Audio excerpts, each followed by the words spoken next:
Good evening. Thank you for tuning in to the season premiere of Face to Face. I'm your host, Dennis Ward.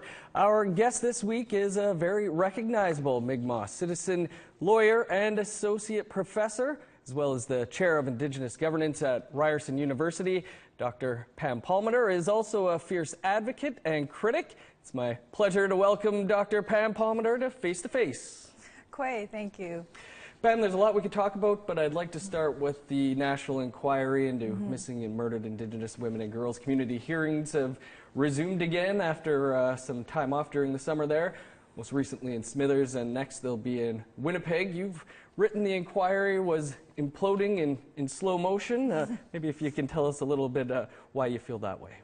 Well, I mean, there's an enormous amount of time that has gone on without a lot of real substantive activity. And the whole implosion part is the resignation of all of the senior officials, the resignation of one of the commissioners, the loss of trust by a large number of family members. And this really adversarial nature that's developed between the inquiry and families and advocates on the outside. You know, this absolute refusal by the chief commissioner to even consider doing the inquiry in a different way, or to even consider maybe that stepping down might be the right thing. As you know, the Truth and Reconciliation Commission started out in the exact same way. They had similar problems in the beginning, and they had a full reset. They got all new commissioners and started the process over. And look what we got for it. We have a very significant report from the Truth and Reconciliation Commission. We should be advocating for no less than that with this inquiry, and it's simply not happening. Do you still feel that it's imploding right now? Yeah, I do. I think what they're trying to do is really put on a brave face, but they've got no plan, no strategy, they have no focus. They're just rushing ahead to try to get things done. But for each step forward they take without planning and without consulting, you see hearings being canceled, being delayed. You see lots of criticism. They're losing files of family members. I mean, at some point, they really need to stop and take a breather. And if they can't do it on their own, that's something that the Prime Minister needs to do. He's the minister that's actually responsible for this inquiry, and he needs to take a really big step back and say, are we doing more harm than good with this inquiry at this point? What were your thoughts when it was announced that after just one hearing that the draft report was already completed? Well, I mean, that's just a case in point. Really, a draft report of what? They should have been meeting and hearing from families for this whole last year, and they haven't been. They've only had two, and not all of the families were satisfied with the numbers of people that attended or how it went. And keep in mind that there's organizations that have standing who are entitled to attend these hearings and get information that haven't even been provided with funding to attend these hearings. So, you know, even at the last expert hearing, most of the chairs were empty. And so, how can you have a report on such little information? And the word that we're getting on the inside is that what they're planning on doing is really just recycling the information that they got from Indian Affairs during the pre-engagement process. And that, I mean, we already know that information. And so that, again, does a disservice to the families. The commissioners have spoken about asking for an extension and additional funding for that extension, but haven't yet made an actual formal request. Do you think that there needs to be an extension to this 2-year timeline, which 1 year's already gone? Yeah, exactly. Well, it's absolutely impossible for them to do even the bare minimum work in the time that they have left because they wasted so much time. But the other issue is, should family members and those with standings and non-government organizations actually support their request for an extension without some sort of conditions attached, like a review of the process, making sure they have a strategic plan, that they have addressed budget issues, and that they actually have some kind of coordinated focus going forward, because if not, why extend something that's literally imploding? What do you think it would take to get this inquiry back on track in your mind? Well, I think you would really need to do a hard reset. And I know not everybody's in agreement with that, but the fact that half of us think there needs to be a hard reset and others think there just needs to be changes shows that you know, the vast majority think this isn't working. I think you need to replace all of the commissioners. There's been way too much infighting, way too little communications, and really a loss of faith even by the staff on the inside. And that's pretty significant. I think it needs more funding, more time, and I think they also need to have a real hard look at the terms of reference. What is it that they're looking at? Because they seem to be excluding more than they're actually including in the actual inquiry. Do you think if more people are speaking out like you had to begin with there about the policing, it seems as though they're, you know, taking some of these criticisms and working towards improving what they're doing at least? Well, I mean, look at how that announcement came about. We had asked and asked and asked for policing to be reviewed, both in terms of police behavior, so sexualized violence by police officers to Indigenous women and girls, but also racism in terms of not opening files or closing files, you know, basically how they conduct their investigations. And those two things are off the table in terms of the terms of reference. The terms of reference haven't changed. They're still off the table. Any information gathered on those two subjects have to be diverted back to the police. So this announcement, surprise announcement that they're going to do a forensic review of some files, not all of them, comes because of all of the controversy that came out of the AFN Assembly where family members went and said, we want a hard reset. So instead of responding to the actual family members, they're like, okay, we'll do this forensic review on policing. Well, who's doing it? What's the plan? Where's the terms of reference? How can we have any faith in which files will be chosen and which ones won't? And given the sheer number of files, how could they possibly do that in a year? Even two, if they're going to do it right. And this is part of the problem. Everything seems very superficial, going through the motions, but not really a substantive investigatory inquiry like it should be. I guess before we move on to a different topic here, do you think at the end of the day this is going to satisfy families who fought for this for so long? I don't think so. It might for some families, but there's a large number of families who are not closely tied politically to anyone. They're not getting information. They're not being engaged with. And then think of all of the women and girls who are not going to be able to participate. They haven't reached out to women in prisons and youth corrections. What about all of the homeless women and the women who live in shelters? There's simply no plan to get to the majority of people that should be testifying. Pam, I'd like to move on to something else. And recently we saw and had the 10th anniversary of the United Nations Declaration on the Rights of Indigenous Peoples. What do you think has changed during that 10-year period here in this country? Well, nothing's changed in that 10-year period except that we've had a change of government from former Prime Minister Stephen Harper's Conservative government to a Liberal government. But on the ground and substantively, nothing has changed. All of the issues that were present 10, 20, 30 years ago are still here today, and many of them are far worse. So since Trudeau's been in power, over-incarceration rates have increased. Kids in foster care have increased. Murdered and missing women and girls have continued without any abatement at all. And I know some people will say, well, it's only been 2 years, but 2 years is a long time. They could have rectified the unequal funding. They could have eliminated gender discrimination in the Indian Act. There's very concrete things that they could have done within that period of time that they haven't. And all the talk about the United Nations Declaration on the Rights of Indigenous Peoples, it still hasn't been implemented into law.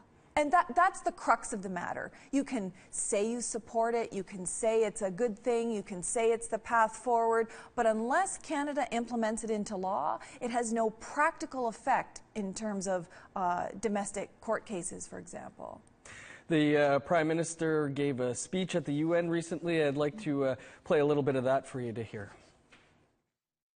Indigenous peoples in Canada, the experience was mostly one of humiliation, neglect, and abuse. There are today children living on reserve in Canada who cannot safely drink, bathe in, or even play in the water that comes out of their taps.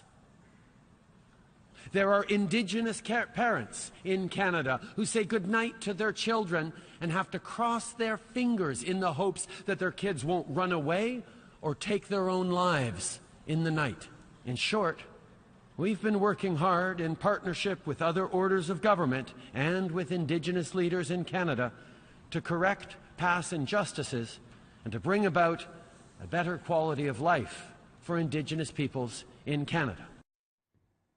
Now, the Prime Minister has received some praise for those comments at the United Nations. What are your thoughts? Well, I mean, it's really astounding how he, on the one hand talks about the ills in First Nations here in this country, but at the same time historicizes it. These are past injustices. This is the legacy of residential schools. These are things that all happened a long time ago, and really works hard to disconnect his government from any responsibility for what's going on. I mean, the fact that he mentions water on reserve is again, really astounding. There are more boil water advisories today, 2 years after he took office, than when he started. So he hasn't made any improvement at all. And his government, this government right now, is responsible for the large number of First Nation kids in care today. It's his refusal to abide by the Canadian Human Rights Tribunal decision and all of the court orders to say equalize the funding, because that'll be the primary factor in making sure they don't get into foster care in the first place. It's his government who voted against eliminating gender discrimination in the Indian Act with the Bill S3 amendments. And so it's his government is very culpable, but he doesn't refer to any of that and really does this sales job to the world to try to say, look at us, look at all these things that happened before me, but I'm going to try to fix all of this stuff, when all he was really doing was using First Nation suffering as a prop so that he could get a seat at the UN Security Council that the former Harper government lost. We're going to get more into the Liberal government and their promises and records, but first we've got to take a quick break.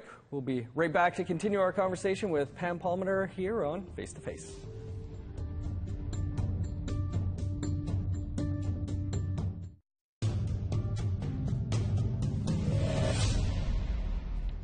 Welcome back to Face to Face. Our guest this week is Dr. Pam Palmater. Pam, before the break, we were talking about the Prime Minister's speech at the United Nations, and we're 2 years into this government's mandate. There was a lot of promises made in the election that got them a lot of votes from Indigenous peoples in this country. How let down do you think some of these people are over the promises that were made that don't seem to be adding up just yet? Well, I think First Nations should be extremely disappointed. He's broken nearly every promise. He hasn't, in fact, removed the 2% cap on social programs and services. We're still chronically underfunded in major ways across all areas: child and family services, education, housing, water, you name it.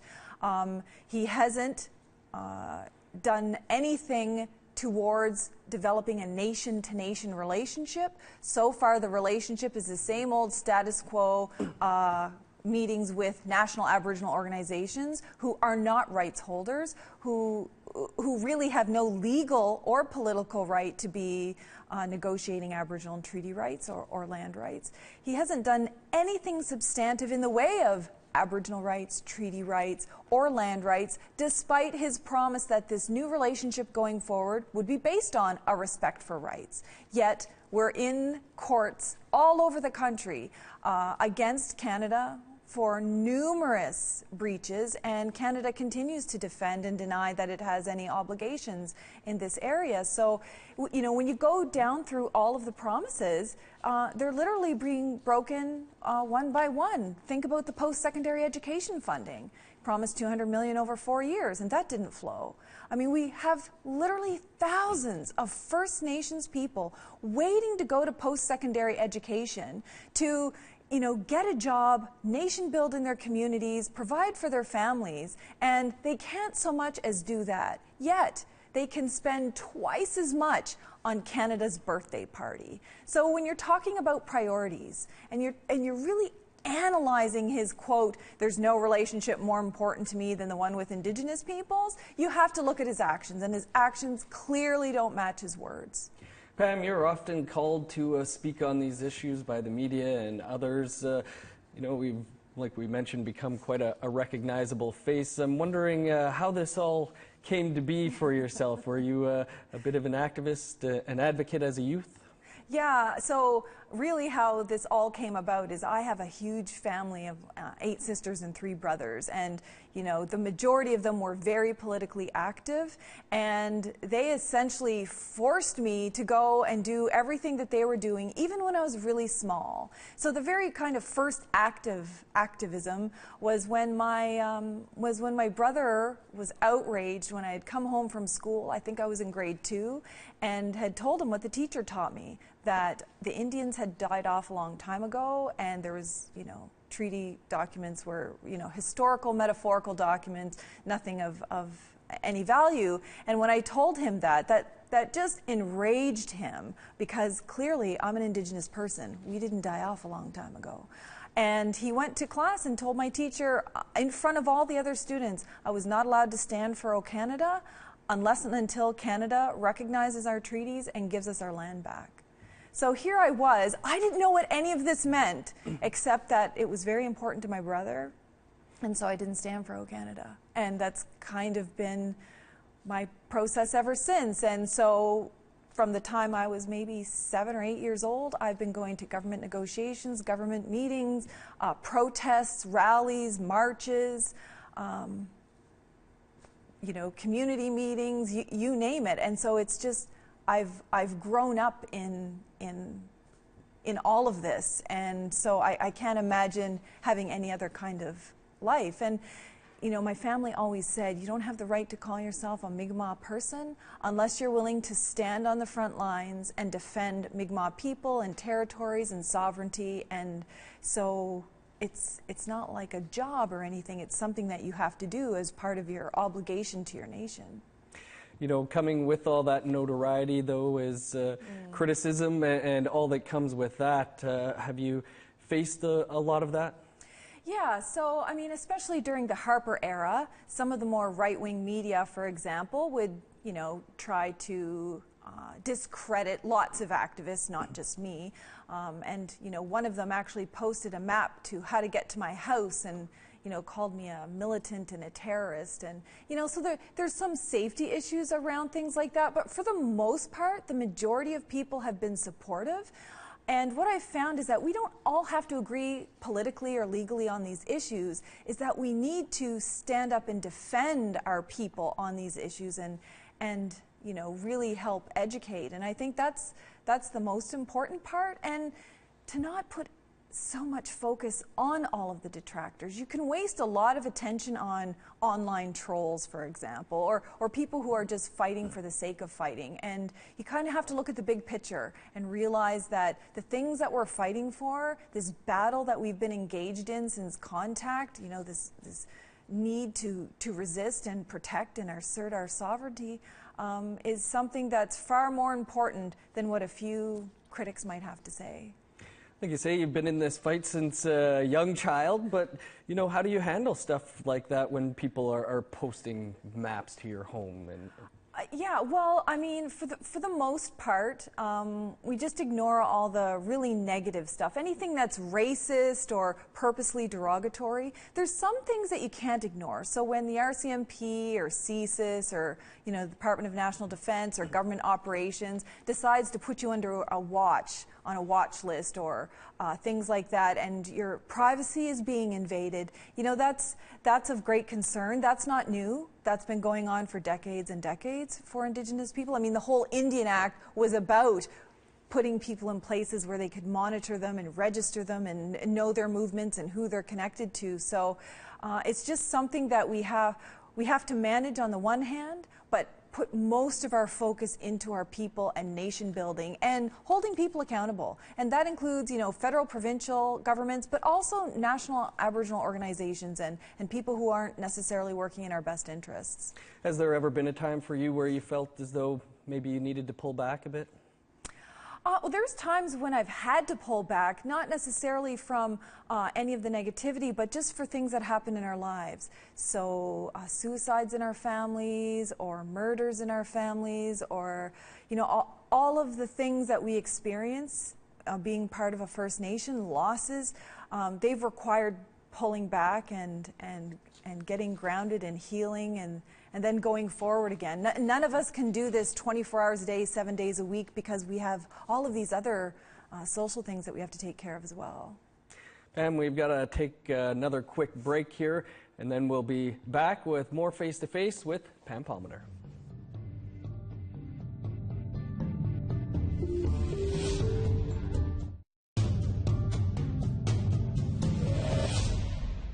Welcome back to Face to Face. Our guest is Pam Palmater. And Pam, we only have a few minutes here left with you, unfortunately, but I'd like you to perhaps pull out your crystal ball. Summer's over, Parliament's resumed. There's a lot going on. What do you see as some of the big issues coming up here in the coming months?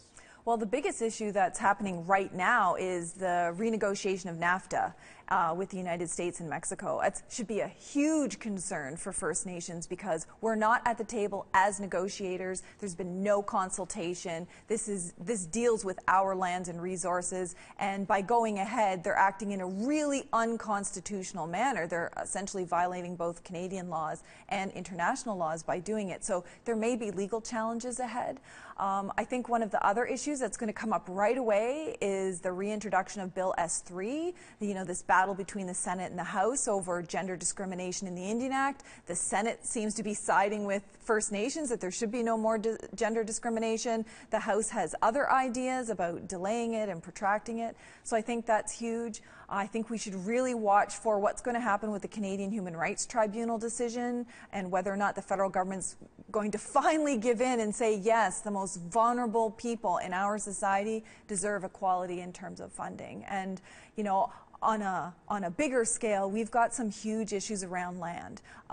There's been no movement to return lands, no real substantive movement to recognize and implement, both historic treaties and act in good faith on modern treaties. And so you've got all of these issues while the National Inquiry is not advancing very well, and you've got over-incarceration in prison and rising homelessness, and no real concerted, holistic plan by federal, provincial, territorial, and First Nation governments to address this, because, we can't get to the big issues of land and treaties if our people are suffering. And we need to consider that a crisis and put an emergency management team to deal with that right now. Marijuana legalization going to be big, you think? Well, I don't know. I'm not really in the area of drugs and alcohol. I don't partake myself, so I'm not really sure where that's going to head. I think obviously people are going to see that as a revenue generator. I think we'll just have to be very careful about what the potential impacts are to communities and where we go from there. But Pam, it's been an absolute pleasure to have you join us here today for the season premiere of Face to Face. Thanks for coming on the show. That is all the time we do have for today. Of course, we're always looking for guest ideas, so if you have any suggestions, please email us at news@aptn.ca. Thank you for tuning in to Face as we begin a new season. We'll see you next time. I'm Dennis Ward.